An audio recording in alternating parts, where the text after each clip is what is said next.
마태복음 28장 19절에서부터 20절까지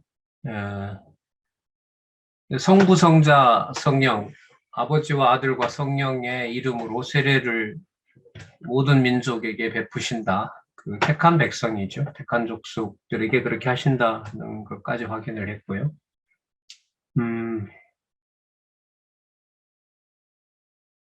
이 부분을 처음 오늘 소개한 시편 19편 1절에서부터 4절까지 연결을 해도 놀라운 그 조합이 됩니다.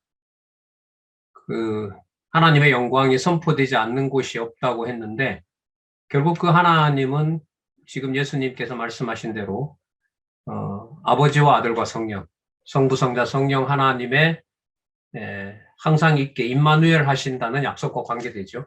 그 증거가 이제 지금 우리가 지금 프로약 소개하고 있는 이방 지역, 사도들의 이방 지역 전도와 관계된다는 것.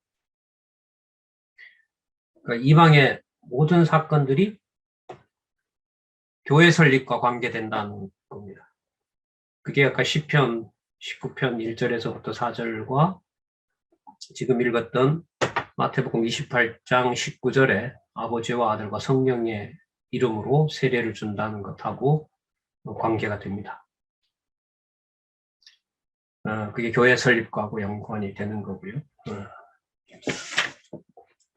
그럼 이 속에 교회 설립이 시편이 딱 들어오면 교회 그 자체가 그것 우리가 말하는 이른바 아주 좁아진 그런 의미의 교회 중심 혹은 구속을 위한 교회 설립 이런 부분을 어떻게 합니까? 뛰어넘지요. 뭐와 뭐를 연결시키면 아까 시편 19편 1절에서부터 4절과 예수님이 말씀하시는 아버지와 아들과 성령의 이름으로 너희에게 세례를 주고 너희와 항상 함께 있을 것이다 라고 하는 것은 시간과 공간을 초월해서 하나님이 존재하신다는 증거가 된다는 거죠. 그 증거의 실체가 바로 뭐냐면 교회를 중심으로 일어나는 모든 사건들이에요. 그런 의미에서 이제 많은 그 기독교 역사 신학자들도 하는 게 뭐냐면 세계사는 교회사다 이런 말을 하는 거예요.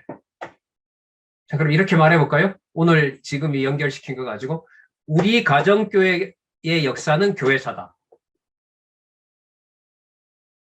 우리 가정의 역사는 하나님의 영광이 선포되었고 예수님이 약속하셨던 아버지와 아들과 성령의 이름으로 하나님의 백성 삼아주신 현재 역사다. 따라서 가정의 역사는 바로 교회사다. 맞습니까? 네. 네. 아니면 다르게 말을 해보시면 좋은데 그 불가능하다고 봐요. 그러면 그 문제가 투명하잖아요. 이제 앞으로 이제 공부할 우리 후배들 문제인데 학교 생활, 직장 생활, 더 나아가서 한국의 현대사, 근대사, 역사관이 정립이 되는 겁니다. 뭐 중심에? 하나님 중심에. 내용은 교회라는 실체 중심에. 그 역사관을 잡고 이제 여러 생활을 하는 것과 하지 않는 것의 차이는 진짜 하늘과 땅 차이라고 할 수가 있겠죠. 자, 그리고 또 하나는 마태복음 28장에 가야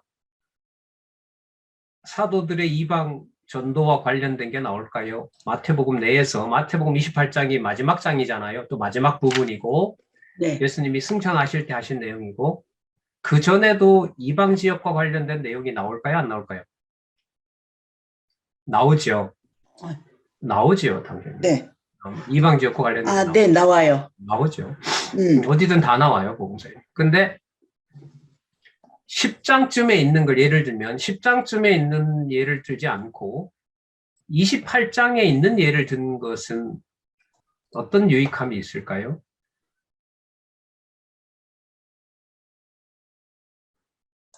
음. 28장 마지막 부분을 들었다는 말은 이게 결론 부분이잖아요. 결론이니까 어디에서부터 계속 이어져 온 문제다. 마지막 28장이니까 몇 장에서부터 계속 이어오는 문제다. 마태복음 1장 1절에서 그렇죠. 1장에서부터 계속 이어지는 문제가 사도들의 이방 지역 전도의 바탕이 된다 이거예요. 어, 이렇게 이 저자가 우리를 아주 죄송합니다. 교묘하게 공부를 안 하면 안 되게끔 해놓은 거예요. 제가 볼 땐 그냥 한 10장이나 11장쯤에만 얘기해 주셔도 되는데, 아까 16장, 18절들을 써도 돼요, 여기에다가. 근데 이제 사도들이 이방 지역에 전도하게 된다는 그 말씀을 찾으면서 동시에 28장 내용은 적어도 마태복음은 다 공부하셔야 됩니다. 이런 의도인 거예요. 왜냐하면 제가 질문을 해봐서 답을 이렇게 들었기 때문에 왜 다른 부분에 몇 장 몇 절은 안 쓰셨어요? 그러니까. 다른 거는 다 찾아보면 되죠. 이러더라고요. 그럼 그 말은 찾아보세요. 이 말인 거죠. 여러분, 마태복음에 그 사도들의 이방 지역 전도의 근거가 어디, 뭐 이 부분이겠습니까? 다른 데도 많이 나오죠. 또 거기서 이제 직임 중심으로 묶고 신분으로 마가복음에 가서 묶어서 사도들의 이방 지역 전도까지 하면 이건 하나의 책이 되는 거예요. 그런 의미에서 수백, 수천 권이 앞으로 나올 수 있는 거예요. 그 길을 경부고속도로 1호선 그 경부고속도로처럼 성경신학이 이걸 절대로 그 길을 파손할 수 없도록 길을 닦아준 그 도로 위에서 우리가 지금 달리고 있거든요. 자, 사울이 이방인의 사도 되는 걸 한번 볼까요?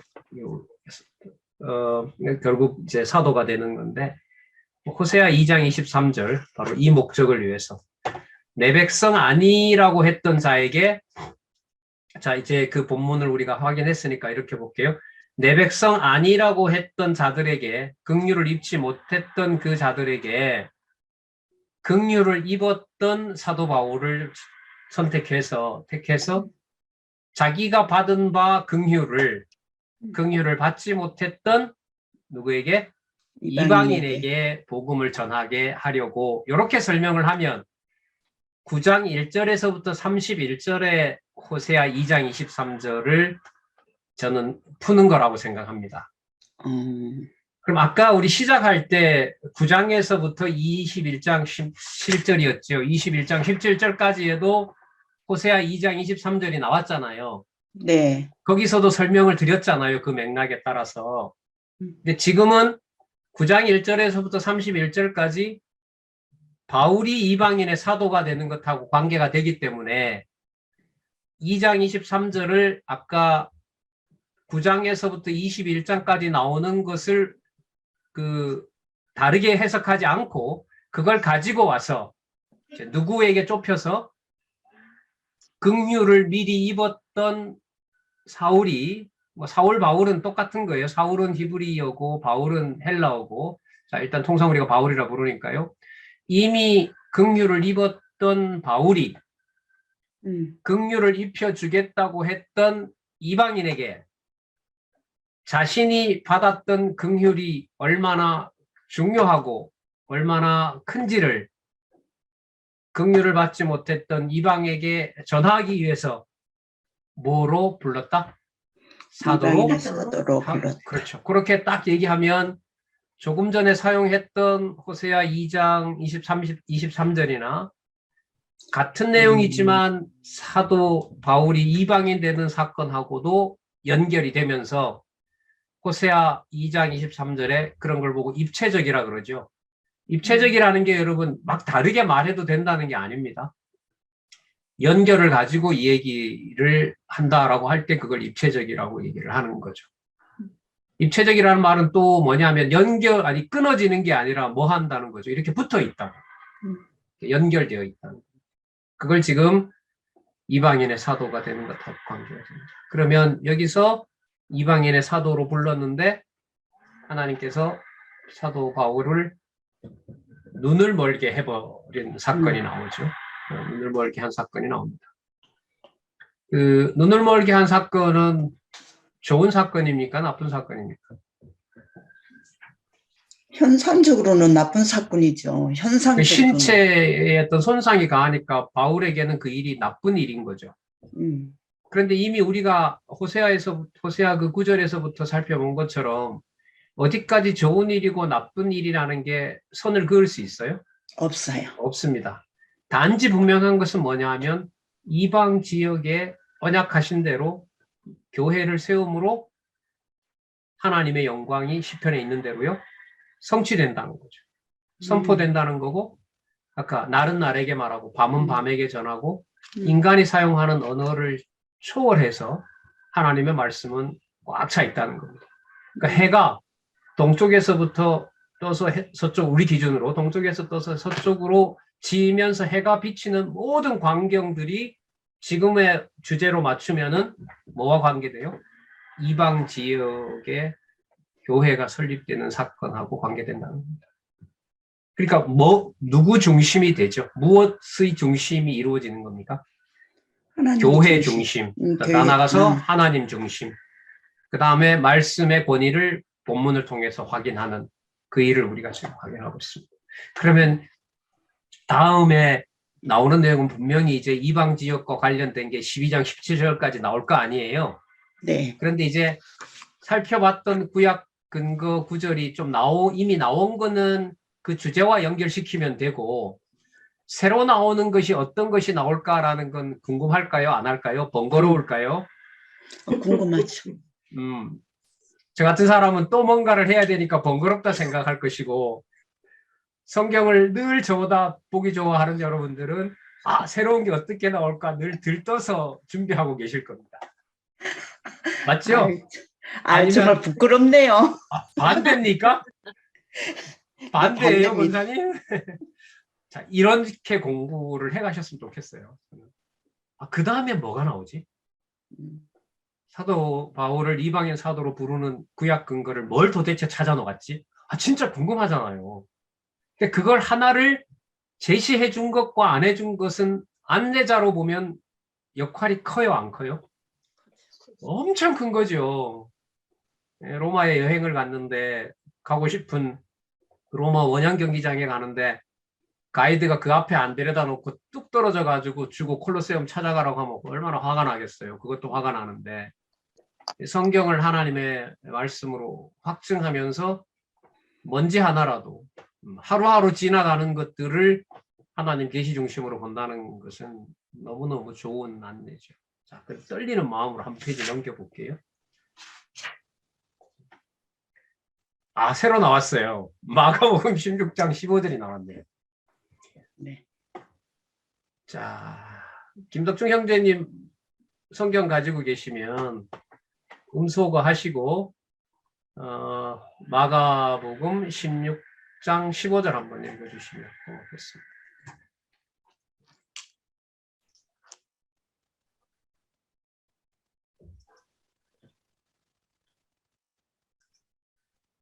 또 이르시되 너희는 온 천하에 다니며 만민에게 복음을 전하라. 믿고 세례를 받는 사람이 구원을 이루고 믿지 않는 사람이 공부를 받으리라. 네, 감사합니다. 마가복음 16장 15절에 보면 또 이르시되 너희는 온 천하에 다니며 만민에게 복음을 전파라. 자, 온 천하에 있는 만민에게. 마가복음 16장이 마가복음 마지막 맞죠? 네. 마지막 장이 담겨 있는 의미는 아까 이제 공부하는 방법에 있어서 아까 마태복음 28장과 관련해서 성경신학 공부하는 것에 대해서 조금 전에 얘기를 했고요. 16장 들어온다는 말은 어디에서부터 연결되어 온다? 몇 장에서부터? 1장에서부터 연결되어 있다. 이걸 일단은 우리는 좀 알아야 되겠고요. 그 다음에 지금 이 본문에 보면 14절부터 좀 보면 좀 더 흥미로워요. 또 이 시대라고 했으니까 앞에 뭐라고 얘기했지? 궁금하잖아요. 읽어보면 그 후에 11제자가 음식 먹을 때 예수께서 그들에게 나타나서 그들의 믿음 없는 것과 마음이 완악한 것을 꾸짖으시니 이는 자기가 살아난 것을 본 자들의 말을 믿지 아니함이니라. 부활 사건을 믿었다는 거예요? 믿지 않았다는 거예요? 믿지 않았다는 거예요. 자, 더 정확하게 말하면 믿지 못하게 하신 거죠. 네. 그리고 어느 정도로 악하다고 할 정도로 책망을 받는 겁니다. 그러니까 부활의 증인을 제자들이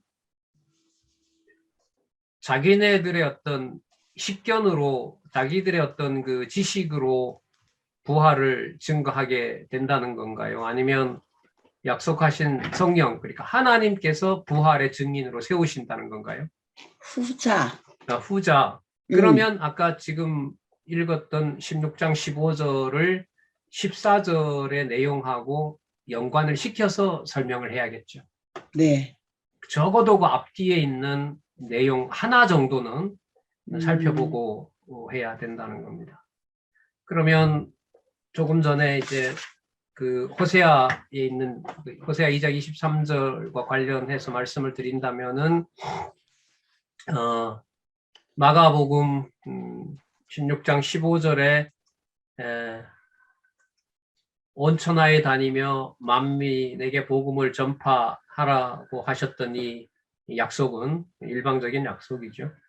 그 약속은 호세아에 연결해서 본다면은 긍휼을 입지 못하는 온 천하에 있는 하나님의 백성들로 정해진 이방인들에게 유대인인 사도 바울을 통해서 그 복음을 전하게 하시는데 아까 14절을 좀 생각을 해보면은 사람이 할 수 있는 일이 아니다라는 거죠. 네. 무슨 사건이 들어오기 때문에 아까 이게 16장이 예수님 부활하시고 승천하기 전 사건이거든요. 네. 그러니까 부활의 증인이 된다는 게 사도들이 그냥 봤으니까 가서 증거한다가 아니라 누구의 능력으로 증거한다는 게 들어있는 거죠. 성령의 능력. 그렇죠. 성령의 능력으로. 내가 증인 삼는다라는 걸 말할 수밖에 없어요. 부활하신 그 장면을 보고 막 제자들이 깨달아서 확신을 가지고 자기들이 나가서 자신들이 교회에 세우는 주체가 됐다 이렇게 말할 수가 있어요, 없어요? 없어요. 절대로 말할 수가 없어요. 몇 절이 들어오면 14절이 14절. 네네. 그러면 이 사건이 사도 바울을 눈멀게 한 것하고 관계가 있을까요, 없을까요? 눈물게 한 것하고 관계가 있죠. 어떤 관계가 있을까요?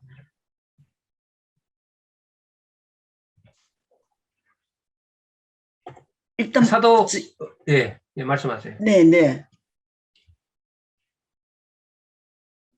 부활 성천하신 것을 예, 부활 성천하신 것을 제자들도 믿지 못했는데 예. 사도 바울이 믿을 수 있었을까요? 사도 바울이 거기서 제자들이 믿지 못하게 한 게 그렇게 보다가 제자들에게도 믿게 해줘야 믿게 했던 것처럼 네. 누구에게도 바울에게도 바울에게도 당신이 하나님의 살아계신 하나님의 아들이심을 증거하기 위해서 네. 나타나면서 눈을 멀게 해버렸다는 사건에서 누구의 능력을 메시아의 능력과 메시아의 존재를 확증시켜 주는 거죠. 네. 뭐 상징적인 의미일 수도 있겠습니다. 그리고 눈을 떴을 때 그리고 또 그때 내가 누구냐라고 했을 때 다 밝혀주잖아요. 예수님께서 네. 나는 네가 핍박하는 예수라. 이 재밌는 게 바울이 교회를 핍박했지 예수님을 핍박한 건 아닌데 예수님은 바울에게 뭐라고 얘기했어요? 누구세요라고 했더니 예수님은 뭐라고 얘기하시냐면 너가 핍박하는 예수다라고 얘기를 하죠. 그럼 그때는 네. 예수님과 교회가 분리가 안 된다는 얘기인 거잖아요. 이해가 되시죠? 네네. 그래서 제가 말씀을 아까 드렸는데 그 사도들이 부활 사건을 믿지 못하는 것을 믿게 해서 증인 삼았던 것처럼 하나님의 교회를 교회로 알지 못하던 유대인 사울을 누구의 증인으로 부활을 믿지 않는 사도들을 증인 삼은 것처럼 하나님의 예수를 그리스도로 확증할 수 없는 사도들을 세례를 줘서 증인 삼은 것처럼 사도 바울에게 나타나서 당신의 능력을 보여주시고 그 눈을 다시 뜨게 함으로써 사도들이 예수님을 부활 승천하신 그분이 메시아임을 알게 하신 것처럼 사도 바울에게도 살아있고 내가 부활 승천했다는 진리를 전하게 함으로써 말씀을 전할 수 있는 뭐로? 사도로 같이 불렀다. 그래서 나중에 사도 바울에 대해서 고린도서에 나오죠. 그 사람 12사도랑 같이 있지 않았다. 그래서 고린도 후서에 가면 사도권을 문제 삼아요. 예를 들면 저 사람 우리랑 같이 신학교에서 공부 안 했어. 저 사람 목사 안수 우리랑 안 받았어.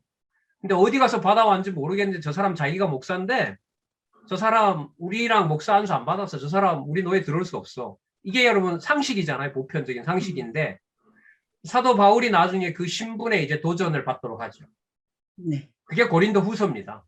고린도 후서가 왜 추천서 얘기가 나오잖아요. 네. 천거서 얘기가 나오잖아요. 네. 근데 다른 모든 사도들은 3년 동안 같이 따라다니던 뭐가 있어요. 이른바 추천서를 쓸 수가 있다고.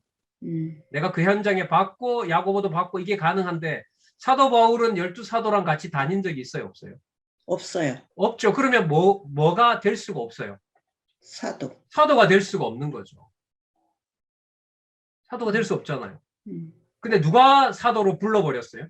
예수, 부활 승천하신 예수께서. 부활 승천하신 분이 존재하기 때문에 불렀다는 게 정당성을 갖는 거예요. 그분이 살아계시는 게 아니라면 사도 바울이 자기가 스스로 사도가 되는 거기 때문에 이거는 설득력이 없는 거예요. 그리고 자기에게 나타났던 분을 사도 바울이 사도행전에서 한 3번 정도 얘기하거든요. 사도들 한 다베섹에 가서 얘기하고 사도들 만나서 얘기하고 나중에 로마로 가기 전에 헤로도 왕 앞에서 얘기하고 나도 누구다? 사도다라는. 자, 그래서 좀 멀리 갔는데 마가복음 14장이 들어오면은 사도 바울을 사도로 부르는 과정과 부활을 믿지 못하는 부활을 믿지 못하는 제자들을 사도로 부르는 것과 거기에 모두 그리스도가 능력자로서 부르는 주님이 되신다는 사실을 같이 보여주는 사건하고 연결이 된다는 거죠. 네. 그래서 그 앞뒤의 성경은 볼 필요가 있고 우리는 항상 그 구조가 전제이기 때문에 마가복음에서 무엇을 말하려고 하는지는 항상 가지고 있어요. 여기서 이제 신분까지 나오면은 얘기가 길어져요.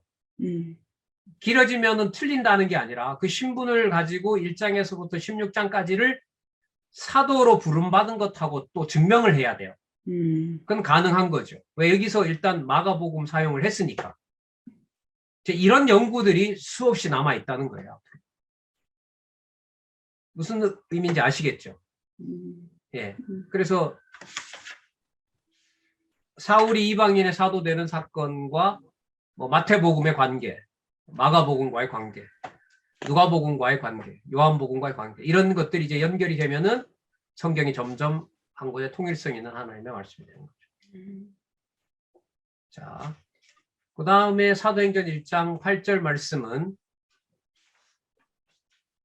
마가복음 아까 14장하고 15장을 연결을 지어서 사도행전 1장 8절로 연결을 하면 어떤 조합이 될까요? 제가 할 테니까 여러분들이 한번 마무리를 해보세요.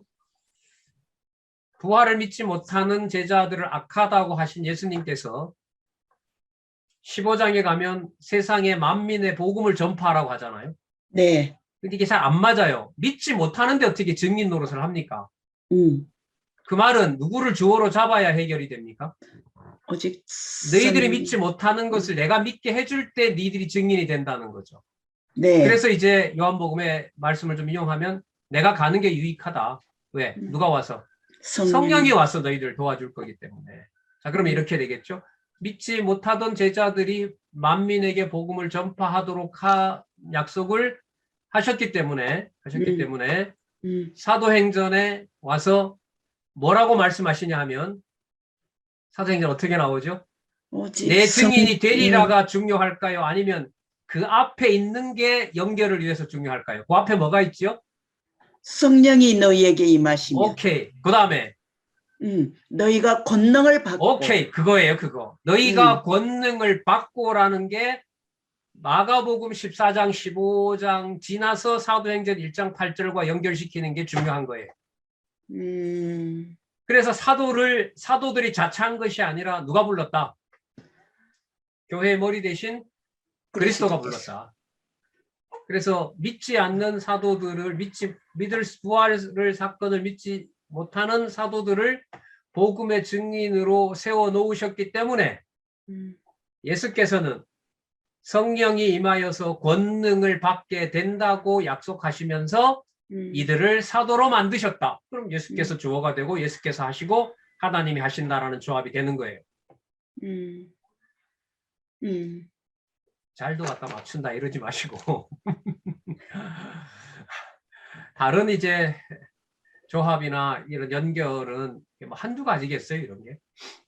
그래서 이 부분을 공부해 가실 때 일단 본문을 숙지하시는 게 중요하고요.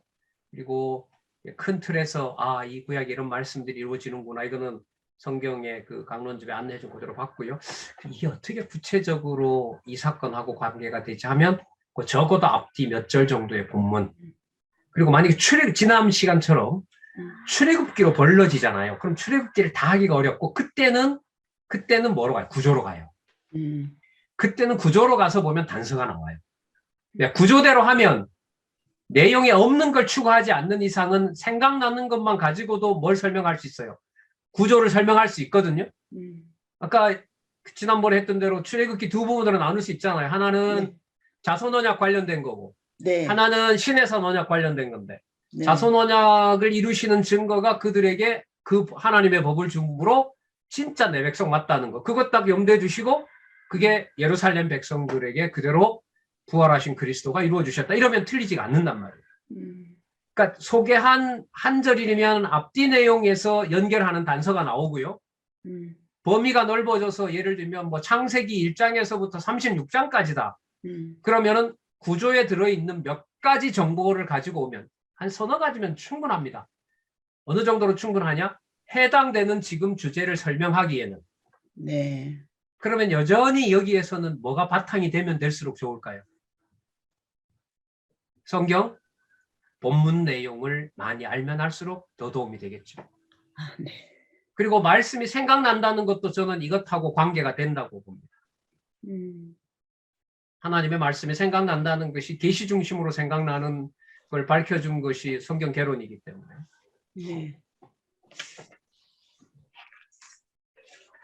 아무것도 안 하시고 매일 그냥 강론집만 보고 계실까 봐 인간적으로 걱정이 되네요. 제 착각이 아니길 바랍니다. 자, 그러면 794에 가서 아까 말씀드렸던 대로 사도 바울을 사도로 불러서 그 이방 지역을 시키기 전에 이걸 누구에게 확인해 주냐 하면 베드로에게 확인해 주는 내용이 나와요. 이게 참 놀라운 이 부분이 들어있는 건데, 그러니까 베드로에게 확증해 줌으로 이방인에게 복음 전해진다는 다른 얘기를 할 수 있어요, 없어요? 없게 만드는 거죠. 그 사건이 이제 베드로가 이방에 초대되는 사건이거든요. 아까 사도 바울은 눈 멀게 해서 눈 띄워주고 새로운 걸 사실 보게 해준 거죠. 누구에게도. 이방에게도 복음이 전해지는 것이 이게 진리다라는 걸 보여준 거잖아요. 자, 거기 한번 볼까요? 호세아 2장 23절. 자, 살폈고요. 마가복음 16장 15절. 살폈고요. 땅 끝까지 이르러 내 증인이 되리라도 살폈습니다. 세 부분의 공통점 하나를 뽑아내면 그러므로 베드로가 이방에 초대된다는 것으로 연결이 됩니다. 뭘 뽑아내면? 본문 중에 나오는 개념. 이방인. 호세아에는 무슨 내용? 내 백성 아니었던 자. 마가복음 16장 15절에는 누구에게? 만민에게. 오케이, 잘 따라오시네. 사도행전 1장 8절은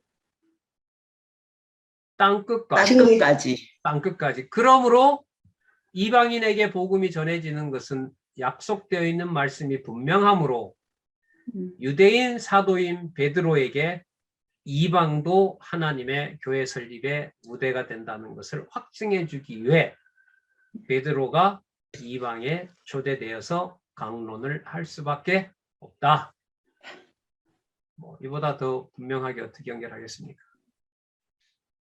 그러면 이 사건과 여러분들과 제가 내가 있는 곳에서 신령한 의미에서 가정교회로 출발한 사건하고 이 사건하고 2000년 전에 기록된 이 사건하고 관계가 적습니까? 많습니까? 관계가 많습니다. 이거는 뭐 이게 바로 이런 걸 뭐라고 하냐면요, 신학적으로 철학적으로 시간과 공간을 초월했다고 하기 때문에 이럴 때 어떤 말을 쓰냐면 우주적 사건이라고 그럽니다. 우주적 사건이라는 말은 우주가 생겼을 때부터 우주가 멸망할 때까지, 이건 물론 세상의 철학자들 기준으로 말한 건데, 나와 관계가 되고 감히 상상할 수 없는 어마어마한 사건이다라고 의미를 부여할 때 어떤 말을 쓰냐면 우주적 사건이라고 말합니다. 저도 많이 쓰는 말이거든요. 제가 신문에도 가끔 쓰는 말이기도 해요. 그건 내 사건이지만 2000년 전 사건이고 창조부터 심판까지 사건이라는 겁니다. 그게 이방 지역 교회, 대한민국 교회 역사의 바탕이 되는 사건입니다. 그래서 말씀을 드렸고요. 그 다음에 베드로가 이방에 전도하는 사건에는 똑같아요.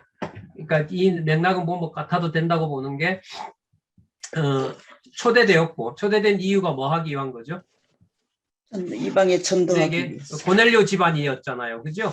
네. 고넬료 집에 복음을 전함으로 이방에도 복음이 전해진 사건인 겁니다. 자, 여러분, 그 베드로 얘기가 나왔으니까 우리가 만약에 학생들에게 얘기를 할 때 베드로가 이방에 대한 확신을 가지고 있었어요? 아니면 이방 것들은 복음 들어도 안 된다는 걸 몸속에서부터 가지고 있었던 사람이에요? 후자. 후자죠. 어느 정도로?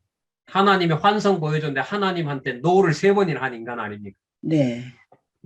예수님도 3번 부인하고, 자, 이건 농담입니다. 예수님도 3-4번 부인하고 하나님이 준 음식도 더럽다고 3번이나 안 드시고, 그러면 이방인에게 복음 전해지는 것이 베드로의 뜻대로 되거나 사도 바울의 뜻대로 되는 것이 아니라 누구의 영광이 선포되는 사건이다?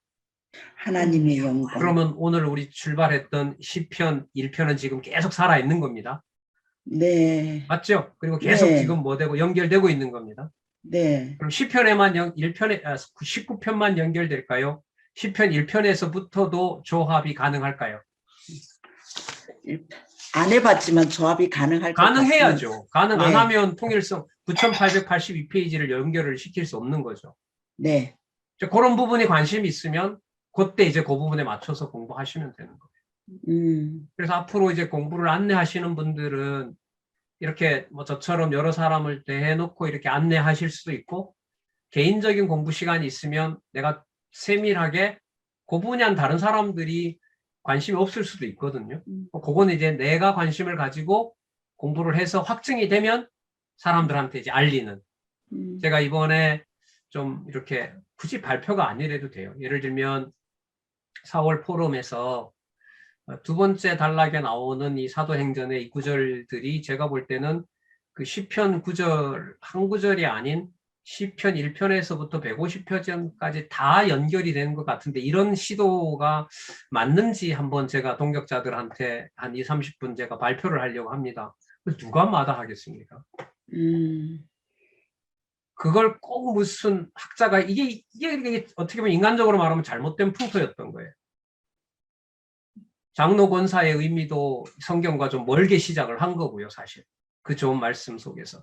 그쪽 방면으로 시간을 보내도록 이제 이른바 목회가 안내가 돼야 되는데, 그러지 않았다는 게 지금 우리가 사실 가슴 아프게 생각을 하죠. 다음 세대들은 그런 방향으로 가지 않을 거라는 증거들이 많아요. 어제도 오후에 뭔 일을 하고 있는데, 교회 일보로 나오신 집사님들이 한 서너 시간 공간에서 같이 강론집 읽고 공부하시더라고요. 듣는데 너무 좋더라고요. 그리고 이게 의문이 있으면 또 모아놓고 또 다음에 뭐 저자한테 여쭤볼 수도 있고. 자, 그래서 이 부분은 무리 없이 지나갈 수가 있습니다. 그리고 그 이방 지역에 교회가 설립된다는, 자, 한번 써볼게요. 이 우주적인 사건을 대우주적 사건을 이룬 분명한 지명을 소개하죠. 바로 그게 7957의 어느 교회입니까? 안디옥 교회죠. 네. 안디옥 교회에서 처음으로 그리스도인이라고 하는 명칭이 나오거든요.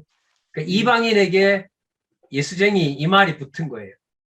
그 말은 그 비난하고 조롱하는 말이지만 명제로 만들면 누가 분명히 하나님 자녀라는 걸 보여준 거죠. 이방인. 그렇죠. 이방인이 예수 그리스도의 머리 대신 그리스도의 통치를 받는 교회다, 지체다는 것을 확인해 준 거니까요. 자, 한번 볼까요? 자, 설립과 박해를 같이 보도록 하겠습니다. 호세아 2장 23절 우리 아까 살폈고요. 마태복음 16장 18절 음부의 권세가 이기지 못한다는 것까지 살폈고요. 자, 거기 보면 뿐만 아니라 예수님 자신을 위하여 제자들을 욕하고 핍박하고 거짓으로 거스러 악한 말을 할 것이라. 마태복음 5장 11절을 들었거든요. 자, 마태복음 5장 11절 한번 읽어볼까요? 성공하게 한번 읽어보시겠어요? 마태복음 요한복음 15장 20절. 응? 아니다. 마태복음 5장 마태복음 11절부터. 5장 11절. 네, 다른 분은 누가 요한복음 15장 20절도 한번 찾아서 읽어주세요. 네, 나를 인하여 너희를 욕하고 핍박하고 거짓으로 너희를 거스려 모든 악한 말을 할 때에는 너희에게 복이 있나니. 그게 저주가 아니고 뭐라는 거죠? 복이 있대요. 네, 복이라고 얘기를 합니다. 자, 그 다음 요한복음 15장 20절.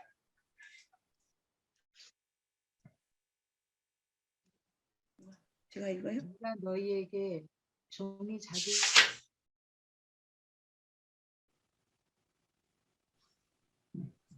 15장 20절. 맞습니다.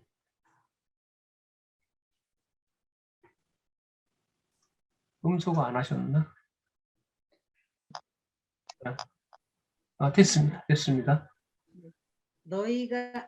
내가 너희에게 종이 자기 주인보다 크지 않다고 한 말을 기억하여라. 사람들이 나를 박해하였으므로 너희도 박해할 것이고 내 말을 지켰으므로 너희 말도 지킬 것이다. 네, 감사합니다. 여기에 보시면은 이 안디옥 교회가 설립되고 박해가 일어난다는 거잖아요. 자, 그게 이미 마태복음과 요한복음에 약속이 되어 있습니다. 결국은 복음서 전체에 이 약속이 나오거든요. 자, 핍박을 받는다는 약속하고요. 16장 18절에 있는 본문하고 연결이 다 되나요? 아까 18절이 뭐로 끝난다 그랬죠? 마태복음 음부의 16. 권세가 이기지 못하리라. 어느 정도로 뭐가 와도 핍박이 욕하고 핍박하고 악한 말을 할 악한 때. 말을 하고 그다음에 그러니까 핍박은 또 반복되니까요. 네, 그러니까 두 번 얘기한 욕하고. 것은 분명히 핍박 온다는 걸 확인하기 위한 거예요. 저자의 의도는. 마태복음만 써도 되는데 요한복음까지 쓴 것은 분명히 예수님이 약속하신 거라는 거죠. 자, 그럼 아까 제가 연결을 지어드렸는데 어느 정도로 뭐가 와도 반드시 음부의 권세가 이기지 못하느냐? 뭐가 와도 욕하고 핍박하고 거짓으로 거스리 악한 말을 지어내도 네. 그 교회를 혼탁한 상황 가운데 넣는다 하더라도 음부의 권세가 득세하는 것처럼 보인다 하더라도 음부의 권세가 교회를 결코 뭐 할 수 없다? 이길 수 없다. 그러니까 교회를 이길 수 없는 증거가 좀 아이러니하게도 교회가 음부의 권세로부터 뭘 당하는 걸로 드러납니까? 그렇죠. 그렇게 보시면 돼요. 그러면 교회 아까 우리 어떤 분 얘기하셨는데 하나님의 방법, 절대 주권적인 방법으로 바로 주권성 계시가 된다고 할 수 있겠죠. 자, 그 내용들이 7958에 안디옥의 교회가 세워지는 것하고는 이미 지나왔고요. 전부 이제 내 백성 아니었던 자에게 그 다음에 온 천하에 그 다음에 반석위에 세운다고 했죠. 반석의 내용은 뭐냐면 주는 그리스도시요 살아계신 하나님의 아들이십니다. 그 내용이었던 겁니다. 마지막 이걸 배경으로 7970에 보시면 바울의 말씀 전파와 변론. 아까 바울을 불렀어요. 네. 베드로에게 이방의 복음 전해지는 게 합당하다는 것을 확인해 줬습니다. 그럼 준비되어 있는 바울로 하여금 이방 지역에 복음을 전하도록 하시는 일이 나타납니다. 볼까요? 여기 뭐가 나옵니까? 오늘 시작했던 시편 19편 4절이 나오네요. 네. 그러면 사도 바울을 사도로 사용하는 모든 그 역사적 과정들이 사도로 하여금 이방 지역에 복음을 전하는, 그리고 이방 지역에 교회를 설립하는 그 목적으로 사도 바울을 섭리해 오셨다. 이렇게 준비해 놨다는 걸 우리가 여기서 확인할 수 있습니다. 그리고 마가복음 마지막 장에 해당하는 온천하에 다니면서 복음 전하는 일이 이제 시작이 됐다는 걸 의미하고요. 그리고 왜 그렇게 할 수밖에 없느냐? 성령이 임하셨고 약속대로 바로 권능이 임했기 때문에. 누구의 권능인 거죠? 하나님의 권능이 임하는 겁니다. 그래서 사도행전에 같이 나오는 낱말이 있죠. 표적과 기사라는 말이 사도행전에 거의 떨어지지 않고 쓰여져요. 네. 표적과 기사가 같이 붙어 있거든요. 그러니까 표적과 기사가 있다는 말은 살아계신 그리스도가 분명히 존재하고 역사하신다는 내용인 거고요. 그리고 그 사건이 기적이 일어난다고 다 하나님을 믿는 건 아니거든요. 네. 그 사건을 해석을 하고 그 의미를 하나님이 하시는 일로 믿어지게 해주셔야 돼요. 네. 누가요? 성령께서. 성령께서. 그래서 성령이 임하면 너희가 권능을 받고 오라고 합니다. 그건 성령의 권능입니다. 네. 그러니까 이런 걸 이제 소홀하게 되면 교회의 어떤 역할이 많은 것을 자기의 능력으로 착각하거나 그 사람에게 어떤 능력으로 착각하게 되면 이제 어지러워지는 거죠. 혼탁해지는 겁니다. 자, 그래서 두근두근 했는데요. 또 나올까? 시편 19편 4절에 하나님의 영광이 선포되고 사람의 말 이상으로 다른 모든 역사도 활용해서 이방 지역에 복음 전도하는 사건과도 연관이 되고 있고 그것이 하나님의 능력으로 된다는 것을 우리가 대여섯 개 되죠. 오늘 본문 반복하면서 가끔은 또 새롭게 나오는 구절을 통해서 이방 지역에 복음이 전해진 이 대사건이 바로 한 번 더 쓰면 우주적인 사건으로 여호와의 이름이 온 우주에, 이건 시편 19편 1절인 거죠. 온 우주에 누구의 영광이 선포된다? 얘기하신다? 예. 하나님의 19장 1절 같이 19장 1절에서부터요 4절까지 조금 시끄러울 수도 있겠습니다만은 다 열으시고 19장 1절부터 4절까지 다 읽고 마치겠습니다. 그리고 질문 받고요. 이제 없으면 마치겠습니다. 자, 찾으시고요. 19편 1절에서부터 4절까지 이게 바로 이방 지역 교회에 나타난 여호와 계시적인 의미이다. 자, 한번 같이 읽겠습니다. 시작. 하늘이 하나님의 영광을 선포하고 공창이 그의 손으로 하신 일을 나타내는도다. 날은 날에게 말하고 밤은 밤에게 지식을 전하니 언어도 없고 말씀도 없으며 들리는 소리도 없으나 그의 소리가 온 땅에 통하고 그의 말씀이 세상 끝까지 이르도다. 하나님이 해를 위하여 하늘에 음악을 베푸셨도다. 이게 이방 지역 교회 설립과 직결된다는 겁니다. 그래서 여호와 계시이고 계시지 않는 곳이 없는데 계시는 곳의 확증이 교회입니다. 질문하시기 바랍니다. 요구사항도 좋습니다.